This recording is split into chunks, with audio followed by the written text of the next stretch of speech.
And the question I asked the community was, who should your website be about? Because most agencies get this wrong.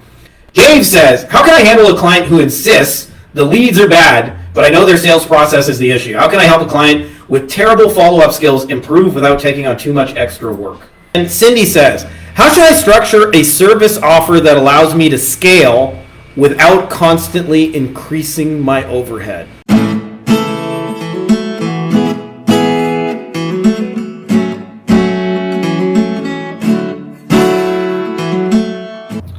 Welcome back, everybody. Another kick-ass week for the coolest, brightest, best, most talented agency owners I know, you guys. And this is a fun business to have when you guys are doing it right. Like, I was just thinking, I took my kids to the water park the other day, and it was like the fact that we're blessed to be able to do that just in the middle of the day when everyone else is working. It's like a 2-hour drive from here too, so it wasn't like next door. And I don't know, it's just what a cool way to live, man. I'll tell you, I spent a former life. I was a factory worker at Ford, and I was a floor supervisor, yay me, and also worked as an engineer in the oil sands, and like that was what I did in a former life. Man, I do not miss those days, let's just say that. So whatever you guys are doing, I hope you guys are having a good time as well. Quick little announcement before we get rocking and rolling on the Q&A in the good stuff, which is that I have been building an insane amount of tools, and our community has been helping in the inside of the Wolfpack. And my goal is to set it up so that you guys have winning templates for everything you're trying to do: onboarding clients, getting clients, YouTube ads, Facebook ads, and creating massive swipe files of winning stuff, as well as like training and hiring and SOPs. And then building custom GPTs for all of it. I wouldn't say we're all done, but we've made quite a dent in it. Where you can, like, for example, like you can just I already have winning hiring ads and trial assignments, things like that. You just answer 2-3 questions about what you're trying to build, and we click a button, and it goes bzzz, and gives you here's your ad, here's your trial assignment, already done for you. It's real magic, the amount of time we're saving, folks. As well, I never get tired of hearing people tell me, hey, it's my best month ever. So for those of you guys who are interested, you can check out beyondagencyprofits.com/Wolfpack. It has all the details. There's a video on the page. I've been meaning to update it, but the video on the page has the important details that people always ask me about again and again, like how much is the shit and how long and what's the pricing and how does it all work and what do I get and all that kind of stuff. So for those of you guys who are interested, check that out. Other than that, let's get into the good stuff. Big Daddy needs a drink for this part. The dry desert air. Here we go.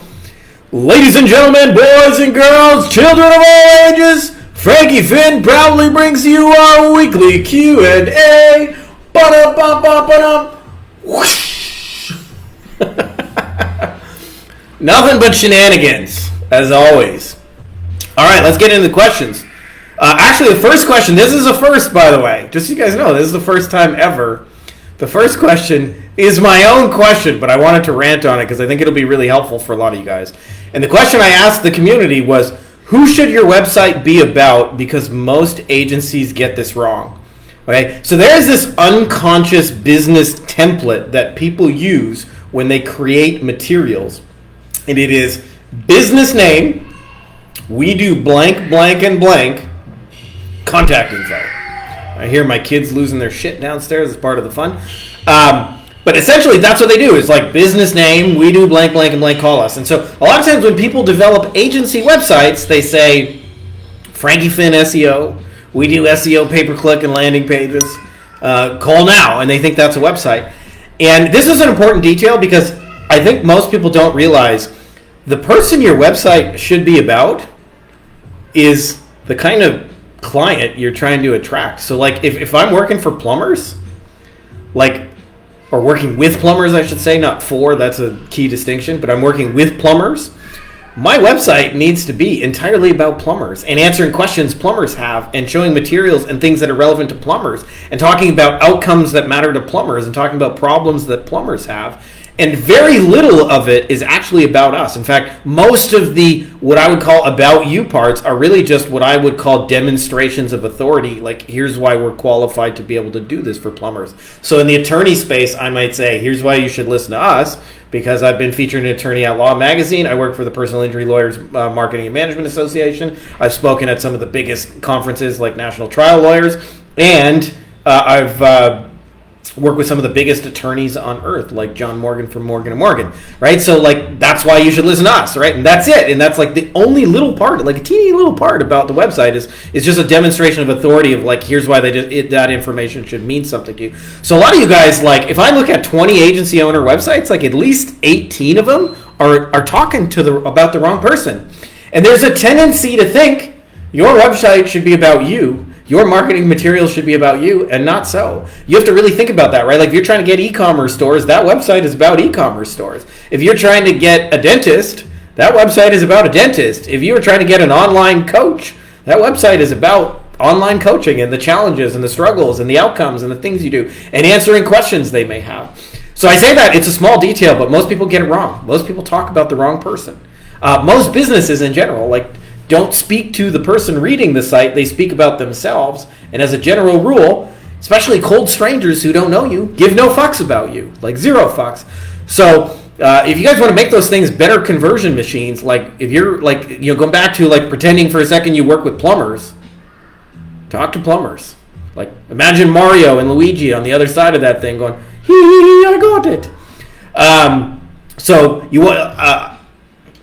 Because I find if you get this detail right, like you're already going to write better materials. Because instead of trying to tell people how cool you are and trying to impress them, you're actually going to speak to them and their problems. And what would change is when you're trying to talk about yourself, you're almost always trying to make your shit sound cool. And it's hard to do sometimes. And when you're talking about them, you're trying to demonstrate, I understand you and what you're trying to do. And so it's not even really about you at all. So I just wanted to rant on that because I think that'll be helpful for a lot of you guys, is to, like, when you nail that detail, like, your website can become a conversion machine, baby. Dave says, how can I handle a client who insists the leads are bad, but I know their sales process is the issue? How can I help a client with terrible follow-up skills improve without taking on too much extra work? Okay, so I got a few things to say about this, my man. Okay, so there's levels to this, right? So, well, I understand, like, if you want to make top-tier money in your agency and get paid more per client than most people do. Like, we got people in our group, by the way, that charge like $70,000 a month for local business. So like almost $1 million a year for one client to do things like SEO. And part of the deal with that is, if you're at this level where you're just generating leads and opportunities for businesses, what you're going to find is that most businesses have no fucking idea what to do about those opportunities. And so all you do is just help them burn through money, right? Like, you just show them, hey, yep, you indeed have a leaky bucket. Welcome to reality.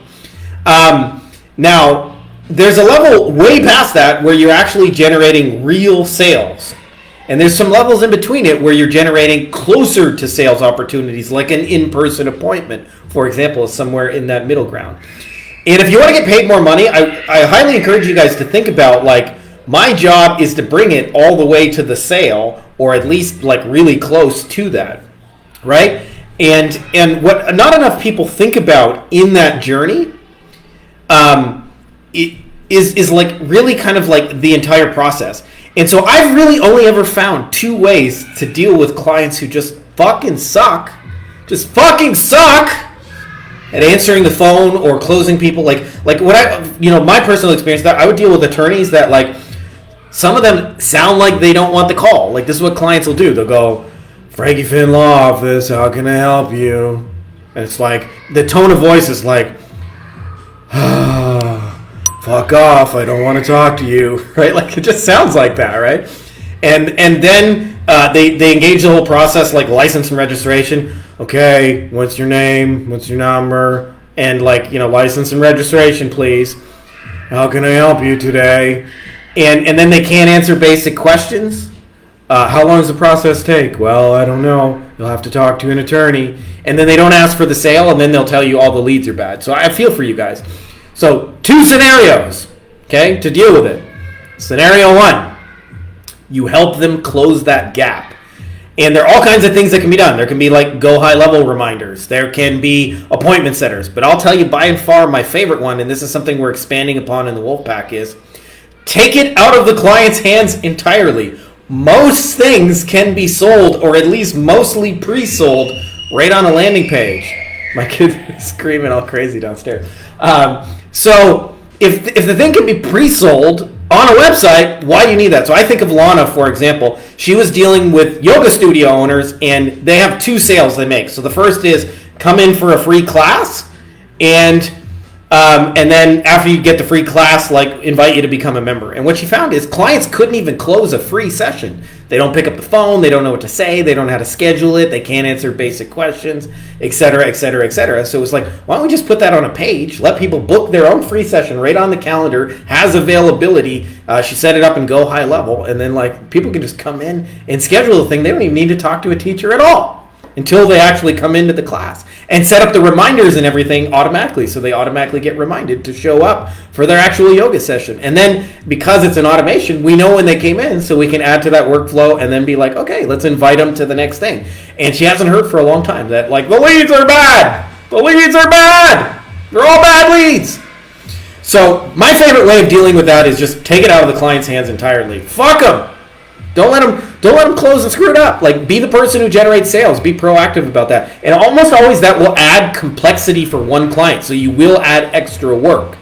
But like in Lana's case, it's a go high level snapshot. Like she can copy and paste that to 20 more clients. It's the same exact fucking landing page. Change the number and the name of the yoga studio owner. Update a couple brand colors. 5 minutes later, bingo bongo boom, it's ready to go. I used to work with this old Italian guy who owned apartment buildings, and he actually used to always say that. He would always say, you know, Frankie, we need to fix up the apartment. We put a carpet in it. Bingo, bongo, boom. It's got a carpet. And everything was always bingo, bongo, boom. So like, I always stuck with me. So when you want to get something done, it's bingo, bongo, boom. It's done. It's got a carpet. So second thing is, if you want to see clients close deals, the other option is to work with people who actually know how to fucking close. So this takes a keen eye for client selection, but I'll tell you, clients who know how to close almost universally in every industry have a CRM, have professionally trained salespeople, have a process, have a system, have training, have follow-up. They review their numbers. They can tell you what their numbers are. Like I think about, like I worked with roofers for a little while, not a ton of them, but enough of them to get a good feel for some roofers. And what I found is a lot of roofers wing it. They just go there drunk and hungover the next day like, you're looking for a roof? Somebody here wanted a roof? As were the top roofing companies, they got like branded trucks. A guy shows up. He enters your information into a CRM. They have a system and they have tracking. They get commissions based on those sales, et cetera, et cetera, et cetera. If you're going to work with a roofer, make sure you're working with a roofer with a guy who's got the branded trucks and the team, et cetera, et cetera. So I've only really ever found those two solutions: is do something to help clients close that gap, and you'll get paid more money for that, by the way.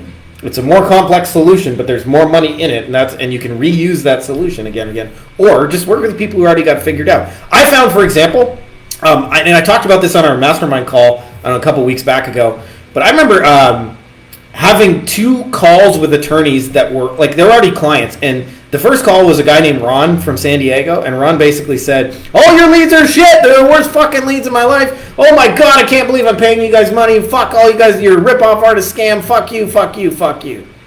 So, okay, that was quite the call. And then the next call, I was like almost expecting the same thing. And it was a lawyer from Texas named Greg. And I said, Greg, how we doing? And I was expecting him to berate me just like the last guy did. And he said, oh my God, dude, we got the cheapest leads in the system from you guys. We actually ran an analysis on all our cost per case. You guys have the lowest cost leads. Whatever you guys are doing, it's working. So just keep doing it. We've already signed 3 cases this week, and it's only Tuesday. Keep going. And I was like, I thought about it. Like, man, those 2 calls could not be more opposite. Why the hell was that? And I remember Greg said something along the lines that they used a company called Intake Academy. So they had actually trained, they brought in the highest program in the legal industry to train their whole staff. So they gave them scripts They taught them how much to follow up, when to follow up, what to say, how to say it. They had weekly meetings and reviewed the numbers, and it was no surprise. Greg knew what to do with the leads. So those are really the only two options, is identify all the Gregs in your industry that know how to close. And in our case, it was very simple. Had you hired Intake Academy? If you did, you probably knew how to close. If you didn't, probably didn't. So anyway, that's the gist of it. Like, you either help them or you work with people who already know how to do it, and your stuff will better fit with those people. Next question. I hope that's helpful, my man. Cindy says, how should I structure a service offer that allows me to scale without constantly increasing my overhead? This is a brilliant question, Cindy, because what happens for a lot of people, and I've been there, is your agency gets bigger and your team gets bigger with it and your expenses get bigger with it and you have more stress and more responsibility, but you, the owner, are actually not making more money. And it's like, it's real shit when that happens, by the way. It's really shit. And when it happens to you, it can be scary, it can be anxiety-inducing, and things like that.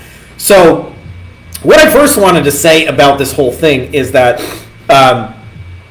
part of it is kind of like a structure thing. And I wrote about this in my book, and the biggest killer of this is the difference between what I call custom and customization.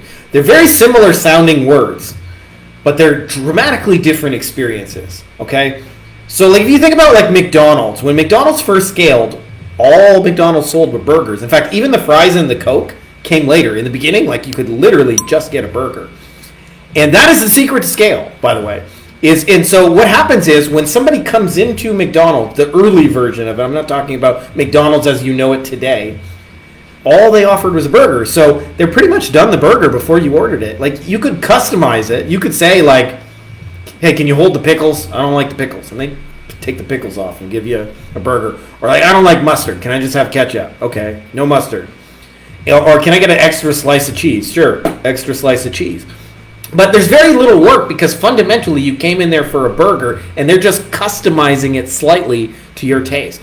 Now, custom is when you do different shit for different people, right? So like imagine somebody comes into your restaurant and they say, hey, do you guys make pizza? And you say, absolutely. And this is how I ran my first agency, by the way. We did mostly plastic surgery SEO, about 75%. But 25%, like as long as they had a credit card, I said yes. And so like, I'm not saying that's a good idea. I'm just telling you what I did. And if they wanted a website, I would do it. If it was a bankruptcy attorney, I'd do it. If they wanted some pay-per-click, I'll figure out pay-per-click. You want some Facebook ads? I'll figure out Facebook ads. And all of that left me with all this custom work. And so like when somebody comes in and orders a pizza on Monday, well now you got to figure out where do I get the pizza flour, how do I get the pizza oven, the pizza. There's all these variables that get introduced. And then the next day they say, do you guys make Chinese food? And you got to make egg rolls. And then you got to figure out where to get the Asian ingredients. You got to track down the Asian market. And you got all these new problems to solve. And so when you want to scale, those things become the enemy to scale. Like on day 3, somebody says, do you guys do catering? Now you got to figure out how to deliver food and what foods deliver and how to price it and all those kind of things. And so what happens is whenever you're doing custom, every day you're solving new problems and you're always trying to perform miracles for people on budgets usually because they're not usually paying you top dollar for custom work. And this is the thing I wish I knew earlier, that not only does customization, like we only make burgers, not only does that scale better, but it's better for the clients. They actually, because it gets them a result much quicker, much easier. They don't want your ability to solve problems as much as you think, as much as they just want the result of it. If I gave you a choice between, hey, like imagine there's 2 plumbers, and I say to plumber A, hey, I got this website that I built for another guy in Nebraska, and it's crushing it right now, and we're getting phone calls for this price, and we're getting the kind of jobs you're interested. I could just give you that website and personalize a few details to you and have it up and running in an hour or two. I say that to plumber A, and then I say to plumber B, hey, we're custom website builders. Hire us. I'll make you a custom website. We'll go back and forth on it, and eventually after a few months, hopefully we'll build something you like and you're happy with, and then you can pay us for it when it's up to your satisfaction. And usually it takes anywhere from like a couple of weeks to a couple of months, depending on how quickly you get back to me. Okay, which one of those promises do you think is more valuable to the plumber? And the answer is always this one, the shit that's already working, right? The swipe and deploy, plug and play. Well, the magic of that is you're starting with the asset before it's done. Like there's a digital asset, in this case a website. There's a finished website that you're just going to employ. As where over here in custom, you're solving custom problems. And you can't really make promises, right? Like if I've ran the same website for 5 different plumbers and I've seen basically what it can do, I can actually make intelligent, realistic promises to the 6th one. When I'm doing custom, I have no idea. And so almost always when you can't scale easily, you're literally just doing too much shit. Then the second piece of that is, once you have just burgers, you got to document the hell out of fucking here's how we make the perfect burger so that you can bring in people. Like McDonald's doesn't depend on world-class Gordon Ramsay chefs. They just need a pimply-faced teenager who can follow instructions. Now, obviously, I'm a big fan of having great people. I'm not saying you can't have great people. But more importantly, you want detailed instructions that anybody can follow. Like, if McDonald's tried to scale needing great talent, probably wouldn't have scaled. If they have great systems, it's easy for them to do. So this is why I'm a believer in have great systems first, great people second. And if you do it in that order, what happens is scale becomes easier. And you'd be surprised at how often you can actually get unskilled help to do some pretty meaningful things for you. And when you have documented step-by-steps of here's how we make a great burger, like this is how we make the Big Mac, just follow it. Arlen, next question says, what is the best way to follow up with a client who's gone cold after initially showing interest? You just fucking hit them in the head and say, buy my shit. It's funny, there was a, I don't know if any of you guys listened to, there was a, back in the day before everybody had caller ID, there was a couple of guys, they called the Jerky Boys, and they would do prank calls on people and record them, and some of them were hilarious. And I remember there was one of them where a guy was saying that, hey, I want to work for your car dealership. I saw you guys got an ad for sale about becoming a car salesman. He's like, I'll sell any car you got. And the guy says, well, we're very protective over what types of sales we do. Like, tell me a little bit about how you work. And he says, well, I like to usually grab the guy, I push his face in the hood, and I go, you buy this fucking car, I break your fucking head, right? So that's how you should do follow-up. No, in all seriousness, I'll give you a real-life example so you guys understand what it's like to be on the other side, because if you understand what it's like to be on the other side, follow-up is easier, okay? So I had somebody message me, I don't know, a week ago, I want to say, and they said, hey, have you ever thought about creating an app for the Wolfpack? And truth is, I had not. But it was interesting. It sounded interesting, which, by the way, is how all high-ticket sales begin. I was curious. And then, like a lot of prospects, I got kids, I got life, I got cars to worry about, and houses, and people, and teams, and staff, and I got sidetracked, and we went to the water park, and we took a trip. And so now that person, if they want the sale, is going to have to follow up with me. Okay? So the biggest thing that's missing from me right now to actually pull the trigger and buy it on that sale is I need more information about what that thing actually looks like after the fact. What would the app look like? How would it work? How much would it cost? How would we use it? Do they just download it from the App Store? I got questions, right? And so one of the best things you can do is not assume, and I say this because when you're on the other side of it, when you're the one offering the app to the business owner and they raise their hand and say, I'm interested, whether that's a paid ad or a cold outreach or a warm introduction, doesn't really fucking matter how you first contacted them. You probably understand an app and what you meant the very first time you said it. And it requires no additional details. It requires no additional explanation. But on the receiving end, that is not true. So if you sell SEO, there's a lot of questions. How are you going to do it? How do I know if it's working? How long does it take? Why should I choose you guys? Do you have any case studies? Do you have any references? How long have you been doing this? What can I realistically expect? How many calls am I going to get? When will I see an ROI? Et cetera, et cetera, et cetera, et cetera. If you're doing Facebook ads, what kind of ads are you going to run? How long will this take? What kind of people are we going to get from it? What is a Facebook ad? How do I set it up? Questions, right? And so almost always, if you want to do follow-up intelligently, assume that the process is not clear to them and that you need to fill in those gaps. And almost always that's true, by the way. And then the other piece that works really well for us, and we're building a swipe file for this for those of you guys who are interested, but is I follow up with humor. Whenever somebody has not responded to you, what most people do is go, so have you seen my proposal? Have you watched the video I sent? And they haven't. And they don't want to either. You haven't given them enough reasons to. And then they just cool off and disappear into infinity. You have to actually like reignite some of those reasons. And I find the best way to acknowledge the fact that they haven't responded in a long time is with humor. Is like there's all kinds of funny ways. You can, like, I sometimes joke. Like, I'll give you one example. Like, if I haven't heard from somebody in weeks, I'll say, hey, I'm worried about you. I'm starting to think you got kidnapped by aliens. And I've heard they do really nasty things with that ray gun, especially like down there. Ha ha ha. No, just kidding. I know you've been busy. But seriously, if you've been kidnapped by aliens, blink twice and I'll come rescue you. No, but in all seriousness, check this out because I got some more info for this about you. And by the way, if you just do it that way, people will respond and they'll go, ha ha ha, and you'll just reignite sales. And almost always it's because they're not fully clear on the process that to you is super obvious. It's super straightforward. But to them, not so, amigo. So you need to fill in those gaps. And this is why, like, most people do follow-up. They go, so, do you want to buy my shit? So, did you read my proposal? In actuality, what you need to do is like, ha ha ha, I know you're busy, and let me give you some additional info to help you make a decision, yes or no. Hey, this is how the app works. This is how long it takes. This is some example apps we built.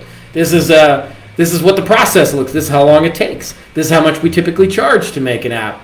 This is what it'll do for your members. This is how they'll be able to download it. Like, questions, man. Like, the more I can see it, touch it, taste it, feel it in my hand, the more than likely it's going to be a sale. And for most people, what you need to do is tangibly figure out which outcome that creates for your people. And then you can tangibly speak to that. By the way, this happens sometimes, but Facebook is doing this where I don't see any of the comments and shit like that, and then I come on after, and there are a bunch of them. So I'll probably respond to your comments not in real time, but sometimes, like in the back end of it, I don't see any of your questions, and then I go on and look at the replay, and there are a bunch of questions. So just letting you guys know. I'm not ignoring you. I don't see them. Last question we got. This will probably be a shorter Q&A. Usually, like, these go about an hour. But anyways, last question we got Emil, who says, what's a good approach for scaling Facebook ads for small local service businesses without blowing their budget? I guess it depends a lot on the kind of business, but I'll give you guys some principles that help scale budgets. Okay, so the biggest secret to scaling ads is two parts, and they're both economic, and neither is what most people think. Okay? The first is how much money you're able to collect up front.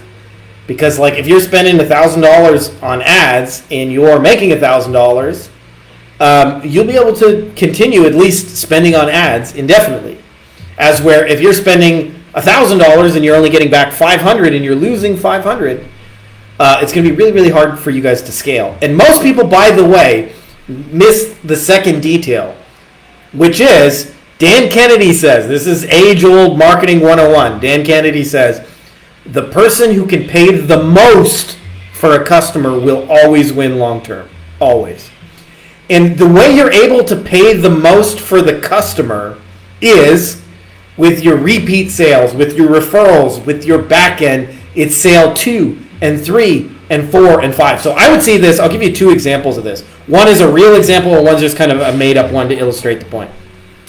So for a lot of years, I would connect with attorneys, and they would say, I don't advertise on TV because I just don't have that kind of budget. There's this lawyer, and he spends $500,000 a month on TV ads in my area, and I just don't have that kind of money. And for a lot of years, I assumed it was just like those lawyers had deep pockets, and then I got to work with a few of them. And I would remember a few of them would say, I spend $500,000 a month on ads, and we make about $500,000 a month from those ads.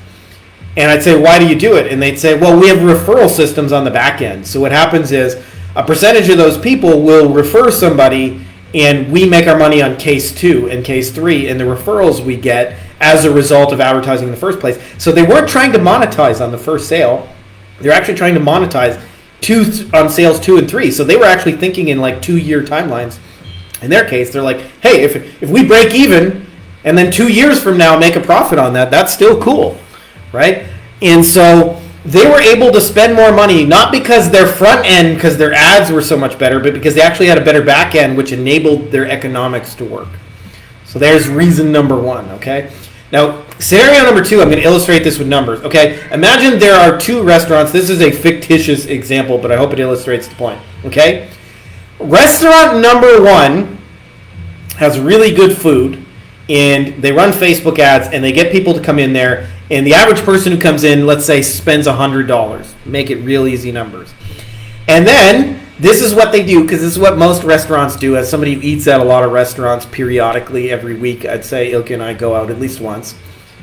This is what most restaurants do. They say, bye, y'all, hope you come back. And by and large, they don't really do anything to make you come back. They do this, the hope and pray method. Hope you all come back. Okay? Now, there is one actual restaurant here. It's called Chin Bao. It's a really delicious Asian place. It's actually the only good Asian place in this part of Mexico. And they have these steamy Chinese buns and dumplings and stuff like that. And when we go to Chin Bao, they're the only place I've ever seen do this here, is they say, hey, we have a special VIP list on WhatsApp. And if you'd like to, you can get on our list. And we'll let you know when we have specials that are for customers only. And so if you join the list, which I'm on, you get things like, hey, we just made fresh ramen today. There's a ramen special. Hey, we got a new shipment of, whatever, like pork belly, and we're making pork belly bao buns or whatever. And they give you reasons to come back. Reasons. And so, not surprisingly, we eat there a lot more. Now, say restaurant number one makes $100 one time, and you forget to go back. And restaurant two is like Chin Bao. They actually build a list, and now they keep inviting you to come back. And you come back. Let's make it once a week, okay? Over the course of a year, if you come once a week, you're going to spend $5,200, okay? Restaurant number one makes $100 one time. Restaurant two makes $100 52 times in a year. And that will, if they continue to do that, will continue into the future. Now, my question is, who the fuck do you think is going to spend more on paid ads? Right? Like, who do you think is going to have a bigger budget? In fact, a place like Chin Bao may be able to spend $100 to get you to come in there one time. And the other restaurant go, these guys are fucking crazy. They're spending $100 to get somebody in the restaurant. And they're like, yeah, we probably even lose money week one, but we make it back when we see them next week, and the week after that, and the week after that, and the week after that. And so almost always when people try to scale, they look at the wrong thing. And the wrong thing is media buying. How do I get my ad costs down? Problem with that. What do ad costs do over time? Up, not down, right? So it's a losing game that you can't possibly win long term. Right? So like I've seen this, like I have friends who got into Google ads when it was 5 cents a fucking click. Same clicks, same industries are now like $25 one click, $25. Believe that shit. And yet, you compare that to like Facebook ads. When I first got into Facebook ads, same thing. Like you could get like 10-cent clicks all day long on Facebook ads. YouTube ads are like, at least for us, they're super cheap right now. We get 5-cent YouTube ads. But what do you think is going to happen to the price of ads over time? So the solution to it isn't trying to fight market factors and get the ad cost cheaper. It's to give them more reasons to stay and to keep paying you. And this is why I say like almost everybody helps businesses get new people in the door. But man, like the real opportunity for agencies, in my opinion, is to help them with sales 2 and 3 and 4 and 5 and 6. I remember actually having this conversation with Lana because a lot of her work has been done in the yoga studio niche. And it's always been funny to me because most yoga studio owners are broke. And they're like struggling to pay their bills and just make their rent and whatever.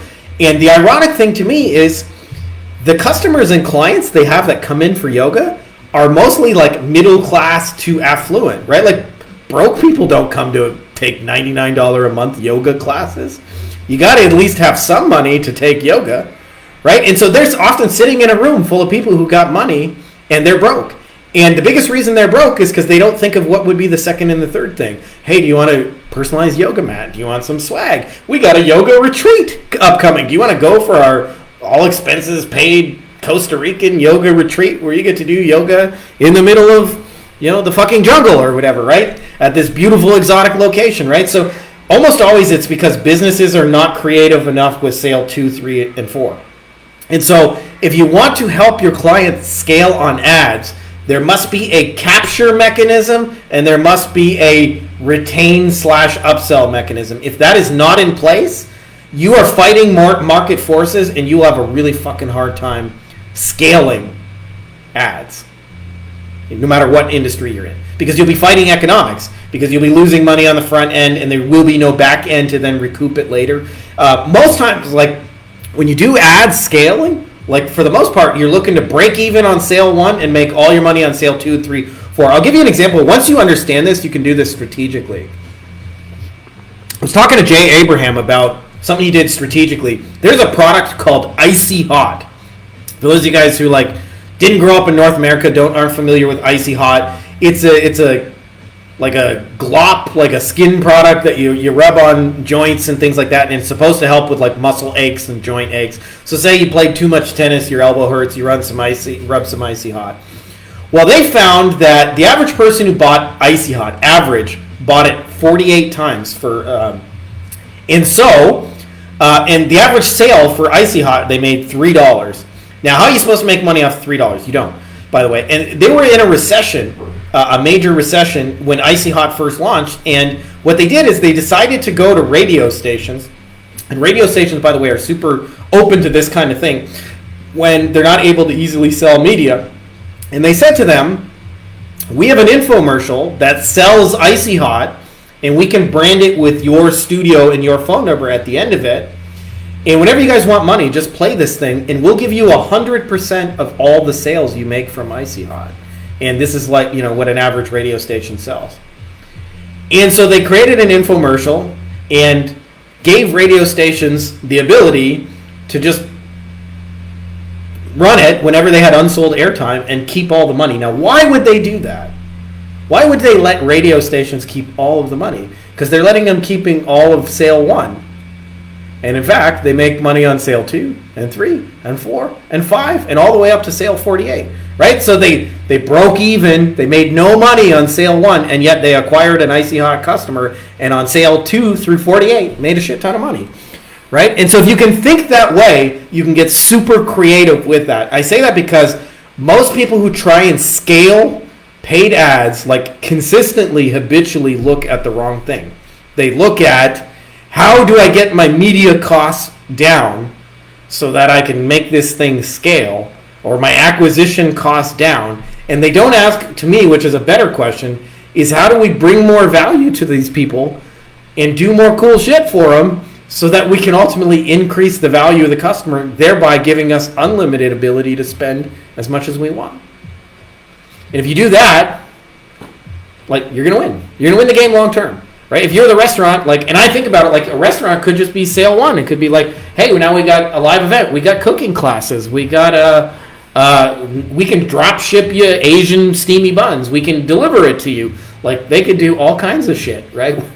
With those offers, right? And all of it would be more valuable. To me, I like their buns. Their steamy buns and their dumplings. If they said, we'll bring you some to you. If you guys want, if you eat lunch at an office, I don't, but we can just bring you a lunch special once a week. You just prepay and we'll put you on a subscription, and we'll just drive to your office and bring you lunch, and you have all the dumplings you want. For a lot of people, that's a value add, even though they make more money off of it, right? That's not a take, that's a give. And so if you can really think about that, Jay Abraham, again, calls this the strategy of preeminence. How can you more deeply serve the people you have? And almost always, it's more beneficial to them, and economically makes it more viable for you. And often you can create affiliate deals and things like that, where the next thing they need that you don't provide, you can still get a cut off of that by making intros and recommending stuff. So I don't see any of your questions, guys. Unfortunately, I'll have to check them out on the replay. But that's all we got for questions. I hope that was helpful to you guys, because you guys are asking just good, intelligent questions. And For those of you guys who missed the intro, I've been working at making the Wolfpack. Like, my whole goal is like, how can I reduce the speed or reduce the time it takes to do everything, like literally everything. Create winning ads, create winning outreach messages, following up with people, sales calls. Well, obviously you guys know we do it through videos, but creating those videos. But I've been building custom GPTs. So what I've been building is libraries and swipe files of stuff that just fucking works. And then training ChatGPT to then personalize those based on the person's needs, right? So if you're doing it for plumbers or e-commerce or whatever, it's going to be a little bit different, but it's always the same. The way we onboard people is always the same, whether you're doing it for a plumber or a dentist, or whether you're doing database reactivation, go high-level SaaS, SEO, pay-per-click, Facebook ads. The details change, but the principles are always the same. And so we've created massive swipe file libraries and then allow ChatGPT to personalize it. And the whole goal for you guys is to make everything faster. And one of my next big projects is probably going to take me like 6 months total. But we're going to build a swipe file of SOPs so that anything you want to train ChatGPT on, where you can just go like, hey, I'm trying to train somebody to post YouTube videos. And it'll go, boop, here's your SOP. And it'll be like detailed enough that anybody can follow it in seconds. So we're building that all the way through the agency, from the getting the clients to the managing the calls, to the onboarding them, to the welcoming them, to the what do you communicate, to the how do I hire people, to how do I train them, like through the entire mechanism where you'll be able to do that. So for those of you guys who are interested, like, give a brother a holler, because when it's all said and done, I'm probably going to raise the price on it and shut down the enrollment at some point to just, handle the capacity we got. So for those of you guys who are interested in that, you can check it out, beyondagencyprofits.com/Wolfpack. Appreciate you guys. Happy Monday. Hope you guys are having a good time. Hope you guys are kicking ass. I know this journey is filled with a lot of fear and uncertainty and doubt and stuff like that, but it is totally worth it. When you're not overwhelmed and frustrated and shit like that, man, like the difference you make in people's lives and your own family, and the ability to have time, freedom, and flexibility, like, I'm a fan. I hope you guys like it as much as I do. So that's all I got. Happy Monday. May the force be with you. Guys, if you like this video, you're also going to want to grab some free bonuses, which you can get at our website, Beyond Agency Profits. To make it easy for you, I've put the links to it in the description of this video, as well as pinned in the top comment. And we've got a couple of awesome things. This is what you'll get after you sign up. You get some of our best training, how we're closing clients over Loom videos, how we sometimes sign clients that is not a misprint for under $5 US, how to demonstrate your value in like amazing ways, trainings, how to have your clients write the best copy of your life, how we're closing without phone calls, campaigns that we've generated for clients that have done over $100,000, as well as scripts you can use to get conversations going with clients in under 10 minutes. All you got to simply do is go there, enter your name and email address, and then this is what you'll see on the other side. So if that's interesting to you, make sure to click the links below, and I will see you on the other side.